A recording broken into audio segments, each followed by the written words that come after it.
Damos la bienvenida al abogado Mauricio Alarcón. Él es fundador de una importante organización ciudadana y miembro de la Fundación Ciudadana y Desarrollo. Quisiéramos, al tiempo de saludarle, abogado Alarcón, conocer su visión sobre cómo ha llegado Guillermo Lasso estos 2 primeros meses de gobierno.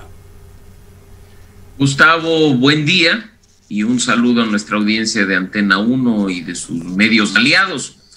Efectivamente, el día sábado se cumplieron los 2 primeros meses de los 4 años de gestión de Guillermo Lasso y partiré por mencionar lo positivo, que desde el primer día de su gobierno, como bien lo han dicho ustedes en el resumen introductorio, no se perdió ni un solo minuto en no caer en la trampa de confiarse del gobierno anterior, sino en dedicar esfuerzos propios a esta tarea de vacunarnos a los ecuatorianos.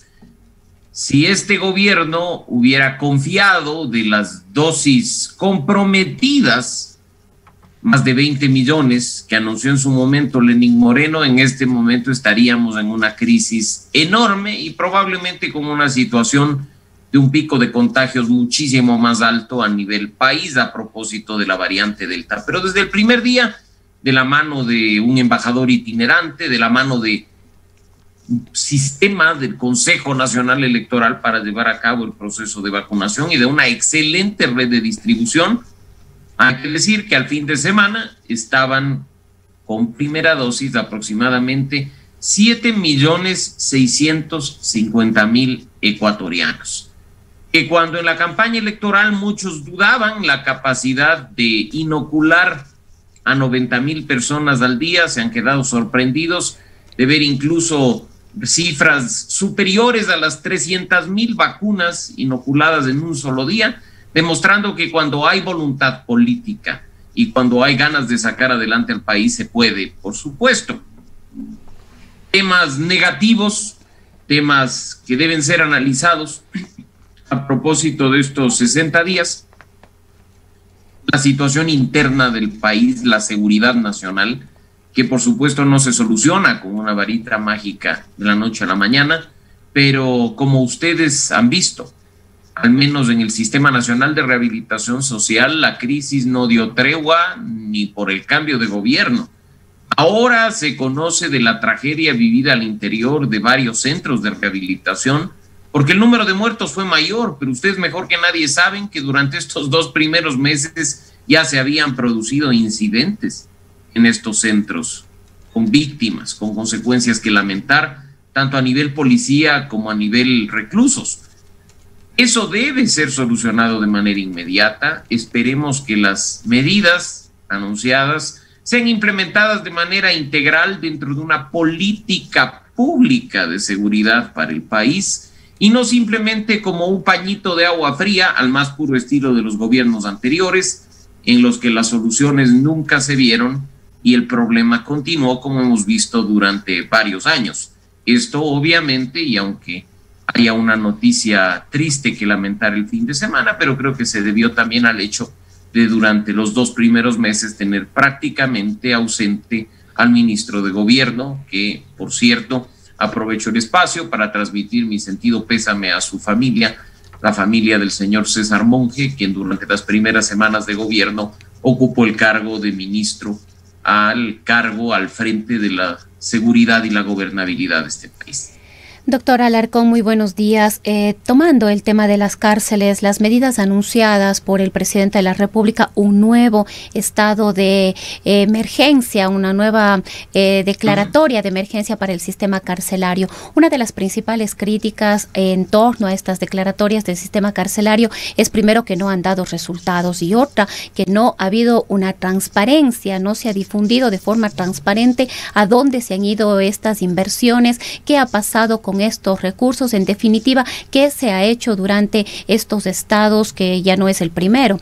Este es un nuevo que se está declarando y que definitivamente no han dado resultados. Otro tiene que ver con quienes han estado al frente de los centros carcelarios del sistema penitenciario. Los expertos advierten que no se trata de una problemática que pueda ser resuelta ni desde una mirada policial ni desde una mirada militar, que ahí se requieren otro tipo de conocimientos. Se habla, por ejemplo, de que al frente de los centros carcelarios debería estar un experto en criminología, un criminólogo, entre otras sugerencias y advertencias que lo que han provocado es muy poca expectativa, muy poca confianza en estas nuevas medidas indicadas y expuestas por el presidente de la República. ¿Qué opina usted? Rosana, buen día. La emergencia ha sido quizá uno de los puntos más graves de corrupción en Ecuador. No me refiero únicamente al tema de seguridad o al régimen penitenciario y de rehabilitación social, sino a la ejecución de obra pública, por ejemplo. Echar la mano a la emergencia fue la práctica permanente de los gobiernos anteriores para poder asignar recursos extra y poder ejecutar obra sin los debidos controles que, por ejemplo, lleva a cabo el Servicio de Contratación Pública y otras instituciones. Así es que declarar una emergencia no soluciona el problema. Declarar una emergencia es algo que probablemente comunicacional suene bonito e incluso traiga calma a un sector de la población, pero tienen que ser otras medidas articuladas con dicha emergencia las que permitan controlar una situación que se torna cada vez más difícil. Por un lado, y hay que decirlo, ratificar en el cargo durante las primeras semanas a una autoridad incompetente que demostró durante los gobiernos pasados no servir para el cargo fue un despropósito de la gestión de Guillermo Lasso. Esperemos que ahora, teniendo a la SNAI a cargo de Fausto Cobo, un militar que conoce de temas de seguridad y que vivió en carne propia temas de derechos humanos, se puede encontrar un equilibrio en beneficio de implementar finalmente en nuestro Ecuador un verdadero sistema de rehabilitación social. En ese sentido, las medidas, insisto, no van por declarar emergencia, no van por asignar recursos, ni van tampoco por hacer permanentemente requisas al interior de los centros de rehabilitación social para ver qué armas están en manos de los reclusos. O sea, hay que tomar una medida basada, como ya lo he mencionado, en una política pública integral de seguridad y no en improvisación que después termina trayendo peores consecuencias. Hay que esperar que el tema de las cárceles se lo atienda también desde el punto de vista social, fundamentalmente. Sí hay declaraciones un tanto preocupantes de el coronel Cobo en el sentido de que ve a las cárceles como un campo de batalla. Sí lo son, de alguna manera, pero no es la única faceta. Hay una faceta enormemente humana en el tema de las cárceles y de mal manejo del Ecuador que tiene que ser corregido. Otras declaraciones preocupantes del día de ayer que nos gustaría, lo comente usted, parte del discurso oficial en el marco de las festividades de Guayaquil. Cintia Viteri, señalando que el problema no es que los ciudadanos tengan armas, sino que las armas están ahora en manos de los delincuentes, sugiriendo probablemente una liberalización de la tenencia de armas en Ecuador. Hablamos, Gustavo, de lo que ocurre al interior de los centros de rehabilitación social. Coincido en que son campos de batalla, lo estamos viendo, pero para el Estado, que es quien tiene que administrarlos, el deber es poner orden para que no sean campos de batalla, no sumarse como un actor más simplemente a la pelea. Recordemos que hay un compromiso que aunque a muchas personas legítimamente preocupa y molesta, es el de garantía de los derechos fundamentales. ¿Y por qué, dirán ustedes, si un asesino que se encuentra en la cárcel no merece vivir, nos preocupa? Que conserve su derecho a la vida. Porque con toda seguridad, mis queridos amigos, así como está sucediendo en este momento, si interviene un agente del orden, a pesar de haber una revuelta al interior de un centro penitenciario, y termina con su vida, ese caso termine judicializándose, y los que paguemos la indemnización por su muerte seamos todos nosotros. Así es que la solución no es poner balas al interior del centro penitenciario en todas las manos y simplemente batirnos a duelo para que gane el mejor o el más preparado. Ese campo de batalla del que se habla tiene que desaparecer, tiene que convertirse no en un ring de pelea, sino en un centro de rehabilitación social. No se trata tampoco, como algunos equivocadamente piensan, Gustavo, de endurecer penas, porque ya hemos visto lo que pasa con un sistema de justicia corrupto, en el que lamentablemente quienes pagan los platos rotos son aquellos que no están en condiciones de pagar coimas a los jueces o de ser privilegiados en sorteos para ser favorecidos con determinados actores. Lo que se trata en este caso es de aplicar el Estado de Derecho, un Estado de Derecho al interior incluso de los centros de rehabilitación social, donde los policías puedan mantener el control, donde los militares puedan mantener el control. Más bien hay un aspecto de las cárceles que hablan de un 40% de saturación extra, es decir, están hacinados en las cárceles y esto es parte también de los problemas. Pero sigamos avanzando, abogado Alarcón, usted se ha referido a la crisis carcelaria, al fallecimiento de César Monge, un importante hecho dentro del gobierno de Guillermo Lasso, pues fue uno de los principales impulsores de esta candidatura del hoy presidente de Ecuador. Pero en forma paralela, en este fin de semana se ha desatado un verdadero show, un carnaval sobre la corrupción de Ecuador, en los testimonios que se dan alrededor de Pablo Celi, en la fiscalía, en juzgados, en la asamblea. Y esto también deja muchas lecturas en el Ecuador. Es realmente grave y preocupante todo lo que se ha señalado por diversos actores en este fin de semana con respecto a la corrupción que aún afecta de raíz al país. Imagínense ustedes lo que es que el principal órgano encargado de vigilar el buen uso de nuestros recursos haya estado en manos de personas, y ahora sí se puede hablar en plural, de acuerdo con los testimonios emitidos en la Comisión de Fiscalización de la Asamblea Nacional, de personas inescrupulosas, sin integridad y sin ética, que hicieron lo que les vino en gana en perjuicio del país. Como bien lo has dicho, Gustavo, testimonios de horror en el que todos los ojos antes estaban enfocados en el señor Celi o en el señor Polit, y ahora hemos visto lo que sucede al interior de la Contraloría. Directores que no tienen claro ni siquiera las cifras, otros que creen que hicieron cosas que terminaron no haciendo, otros actores que además dicen que pues ellos cumplieron su trabajo y que los superiores son los que se encargaban de cambiarlo. Con total desparpajo, sin un poco de pudor, en un país en el que se han cargado los recursos de los ecuatorianos en peso. Creo que por poco ya lo único que faltaba era ponerle ruedas al edificio de la Contraloría y llevárselo empujando a algún otro lado del país. Esto es inaceptable.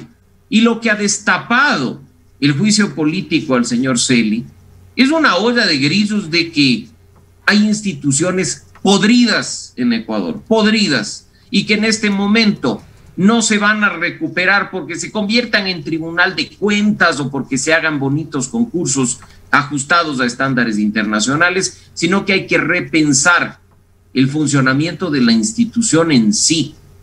¿Con qué personas están? Hacer una evaluación integral, permitir que incluso las autoridades de control paralelas como la UAFE o como la Fiscalía investiguen a todos, sin excepción, para ver dónde están los problemas y tratar de erradicarlos desde la raíz.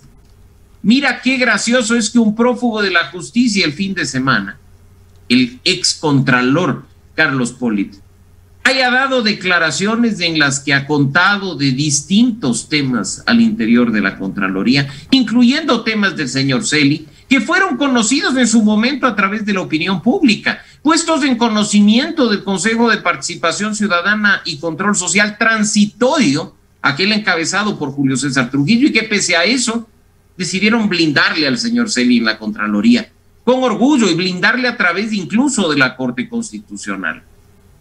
No podemos personalizar el problema, Gustavo. Cuidado y caemos en el error, tanto en espacios como este, como en organizaciones como la mía y en la ciudadanía en general, de ponerle nombre y apellido al problema y creer que si Pablo Celi permanece preso o que si Pablo Celi es censurado por la Asamblea Nacional, la Contraloría se vuelve el mundo de los ositos cariñosos. Lo que se trata en este momento es de hacer un análisis profundo de lo que está sucediendo y probablemente reconstruir la institución desde sus mismos cimientos. Hay una oportunidad, esperemos que sea aprovechada por todos. Ahora, doctor Alarcón, mucho de esto va a pasar también por este concurso que se está armando en el Consejo de Participación Ciudadana y Control Social. Hay mucha expectativa sobre esta nueva elección del nuevo Contralor y otras autoridades que además vendrán. Expectativas sobre todo de que sea un concurso transparente, que sea un concurso bien llevado y que efectivamente pueda entregarle al país la persona más adecuada, más óptima para ejercer un cargo de esta naturaleza. Y mira, Rosana, que los problemas inician ahí, en pugna interna al interior del Consejo de Participación Ciudadana por el bendito reglamento. Un reglamento que nuevamente reinventa el concurso de Contralor General del Estado, asignando puntajes a cuestiones que ni siquiera estaban establecidas en concursos anteriores y que empiezan a muchos a hacernos dudar sobre si no habrá ya en mente postulantes para el cargo. ¿A ti te parece, por ejemplo, necesario darle un punto a un postulante porque hable un idioma distinto de pueblo o nacionalidad indígena del Ecuador que el español? Para mí es irrelevante. Pero ahí está, por si acaso. ¿No será que ahí ese punto puede hacer la diferencia entre uno y otro postulante? Después habrá que ver, y sobre la base de estándares internacionales. El concurso no es del reglamento. El concurso es todas y cada una de sus fases llevadas a cabo de manera transparente, entregando información sin restricción a todos los ciudadanos y permitiéndonos desde los distintos puntos del país hacer veeduría, hacer control social y no únicamente mantener a un grupo de privilegiados denominados veeduría oficial asignada por el Consejo. Recordemos que el control social es un derecho que nos asiste a todos los ecuatorianos. Y pues en ese sentido, mi llamado a que estemos vigilantes, a que sigamos el proceso, a que hagamos control social, a que emitamos críticas pero con propuestas y con acciones, y que tratemos a medida de las posibilidades que como ciudadanos responsables tenemos de que para esta ocasión sí, el más preparado, el más idóneo, quien tenga más experiencia, llegue a ser Contralor o Contralora General del Estado. Quisiera, abogado Alarcón, también poner a consideración suya el mensaje de Carapaz, de la primera medalla de oro ecuatoriana en estos Juegos Olímpicos, ojalá vengan más, y la segunda en la historia. Muy criticado ha sido Carapaz, se ha hablado de un mensaje inapropiado en un momento de gloria, pero Carapaz dice también una gran verdad que da cuenta sobre esa situación que se vive en el deporte ecuatoriano, que puede ser configurado como las élites dirigenciales del deporte, usualmente viajando gratis en hoteles 5 estrellas, luciéndose para las fotos, mientras los deportistas ecuatorianos se hospedan en coliseos, en oscuros recintos, para graficar de alguna manera esto que está tratando de expresar Carapaz, esta situación de desesperanza que viven la mayoría de deportistas ecuatorianos. Justamente en esta semana nosotros enfocábamos en este medio de comunicación la situación de la Federación Deportiva de la SUAY, que tanto ha aportado al deporte nacional con sus trabajadores y los entrenadores 7 meses impagos. Eso, entendemos, es lo que quiere expresar Carapaz con estas críticas que además dejan diversas lecturas, no solamente para el deporte, para varias áreas del país, que nos tienen que llevar a recapacitar sobre las gravísimas omisiones que comete el Estado ecuatoriano. Y que pronto olvide el ecuatoriano, mi querido Gustavo, la crisis que tuvo lugar en 2012 en el sector deportivo, cuando José Francisco Ceballos, como ministro del Deporte, nombró interventores de las federaciones deportivas del país. Creó federaciones de papel, muchas de las cuales ya estamos viendo cómo actúan, con el único objetivo de satisfacer la voracidad del presidente de turno de quitar de en medio al cuñado del hoy presidente Guillermo Lasso, el señor Danilo Carrera, quien había estado al frente de el Comité Olímpico Ecuatoriano durante varios años. Recordarás tú que mientras Danilo Carrera, después de 16 años de buena trayectoria y de buenas funciones, estaba trabajando de cara a los siguientes procesos olímpicos, vino una sabatina, vino la acción del Ministerio del Deporte y vino esta crisis de entregarle el Comité Olímpico a un funcionario público del correísmo que creo que poco o nada conoce de lo que sucedía al interior de las federaciones. De aquí las consecuencias. De mi parte, orgulloso por supuesto del triunfo de Richard Carapaz. Es una medalla de oro que le corresponde al Ecuador. Y coincido plenamente con sus declaraciones, que aunque algunas personas han molestado porque no les gusta ni leer entre líneas ni ver más allá de lo evidente, es una denuncia de cómo se ha venido manejando el sector deporte de manera oficial durante todo este tiempo. Nuevamente, uno de los antros de corrupción del Estado ecuatoriano ha sido el sector deportivo, donde los grandes viáticos han sido para los de arriba y las pésimas condiciones han sido para los de abajo. O ya se nos olvidó el caso de Glenda Morejón, que tuvo que competir con unos zapatos destruidos y prestados. O ya se nos ha olvidado las otras denuncias relacionadas con otras federaciones, la Federación de Ajedrez, la Federación de Ciclismo precisamente. No veamos en este momento simplemente con pasión ciega lo dicho por el campeón olímpico Carapaz. Revisemos un poco la historia y démonos cuenta del perverso rol que han jugado ciertos actores y ciertas instituciones en cuanto al mundo del deporte, con las consecuencias que han sido mencionadas por el campeón olímpico. Yo creo que esto no debe ser visto ni como un reniego de ser ecuatoriano, ni como un acto de egolatría de decir que como él compite la medalla es únicamente de él. No, señores, no, señores. Pongan atención a las declaraciones y van a ver que lo dicho por Richard Carapaz probablemente es de lo mismo que podríamos y deberíamos decir muchos ecuatorianos cuando hemos visto que un sector que nos gusta, que nos entretiene, que nos apasiona y del cual incluso algunas personas participan, está inundado de corrupción y también merece ser rescatado de manera inmediata. Bien, queremos agradecerle por su presencia, todos estos aspectos diversos que hemos tratado, pero que son cosa cotidiana en estos días, en este fin de semana, particularmente en Ecuador. Son mensajes que deben ser absorbidos por los ecuatorianos y sobre todo dan cuenta del enorme reto que Guillermo Lasso tiene en este naciente gobierno para cambiar en algo la situación de Ecuador.